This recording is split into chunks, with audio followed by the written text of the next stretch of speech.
Parole വ്യവസ്ഥ ലംഘിച്ചെന്ന് ചൂണ്ടിക്കാട്ടി TP. Chandrasekharan വധക്കേസ് പ്രതിയായ കൊടിസുനിയുടെ പരോൾ റദ്ദാക്കി വീണ്ടും കണ്ണൂർ ജയിലിലേക്ക് എത്തിച്ചിരിക്കുകയാണ്. ഇത്രയധികം പരോൾ എങ്ങനെയാണ് കൊടും കുറ്റവാളിയായ കൊടിസുനിക്ക് കിട്ടുന്നത് എന്നാണ് മനസ്സിലാകാത്തത്. ജയിലിലാണെങ്കിൽ സുഖവാസവും പുറത്തിറങ്ങണമെന്ന് തോന്നിയാൽ തോന്നുംപടി പരോളും. ഇതിനോടകം 60 ദിവസത്തിലധികമാണ് കൊടിസുനിക്ക് പരോളായി അനുവദിച്ചു കിട്ടിയത്. ഈ ജയിലിനകത്തും പുറത്തും ഒരേ ലെവലിലാണ് കൊടിസുനിയുടെ ജീവിതം. യഥേഷ്ടം ഇഷ്ടഭക്ഷണം, ഫോൺ വിളിക്കാനുള്ള സൗകര്യം, അങ്ങനെ 5 സ്റ്റാർ സൗകര്യങ്ങൾ. ഇതിനൊപ്പം തവനൂർ ജയിലിലായിരുന്ന കൊടിസുനിയെ തന്റെ തന്നെ ആഗ്രഹപ്രകാരം കണ്ണൂരിലെ സെൻട്രൽ ജയിലിൽ എത്തിച്ചതും എത്രത്തോളം സ്വാധീനം ഉണ്ട് എന്നതിനുള്ള തെളിവുകളാണ്.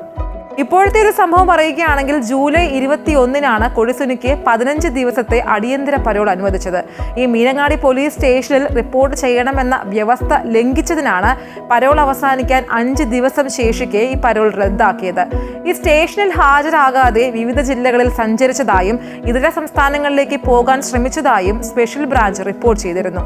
ഇതുകൂടാതെ മറ്റൊരു സംഭവമുണ്ട്. ഈ കൊടിസുനിയെ സഹായിച്ചതിന് 3 പോലീസുകാർക്ക് സസ്പെൻഷനും കിട്ടിയിട്ടുണ്ട്. ഈ ഒരു സംഭവം നടക്കുന്നത് ജൂണിലാണ്.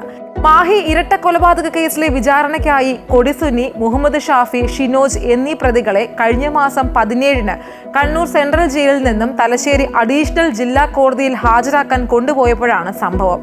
ഭക്ഷണം കഴിക്കാൻ കയറിയ ഹോട്ടലിൽ മദ്യം കഴിക്കാൻ അവസരമൊരുക്കി എന്നതാണ് പരാതി. ഉച്ചയ്ക്ക് കോടതി പിരിഞ്ഞപ്പോൾ സമീപത്തെ ഹോട്ടലിൽ ഭക്ഷണം കഴിക്കാനായി ഈ പ്രതികളെ എത്തിച്ചു. ഈ ഒരു സമയം പ്രതികളുടെ സുഹൃത്തുക്കൾ ഹോട്ടലിലെത്തി ഇവർക്ക് മദ്യം നൽകി. പോലീസിന്റെ സാന്നിധ്യത്തിൽ പ്രതികൾ യഥേഷ്ടം മദ്യം കഴിക്കുകയും ചെയ്തു. ഈ ഒരു സംഭവം പുറത്തായതോടെയാണ് അന്വേഷണം നടത്തി പോലീസുകാർക്കെതിരെ നടപടിയെടുത്തത്. എന്താല്ലേ, ക്രിമിനലുകളെ പോലീസിന് ഭയം എന്നതാണ് ഇപ്പോഴത്തെ അവസ്ഥ. ഈ നേരത്തെ കൊടിസുനി ജയിലിൽ ഫോൺ ഉപയോഗിച്ച സംഭവവും വലിയ വിവാദമായിരുന്നു. ഈ ഒരു സംഭവ വികാസങ്ങളിലൂടെ മനസ്സിലാകുന്നത് കൊടിസുനിക്കെതിരെ തിരുവായ്ക്ക് മറുവ പറയാൻ ഒരു ജയിൽ ഉദ്യോഗസ്ഥർക്കും ധൈര്യമില്ല എന്നല്ലേ.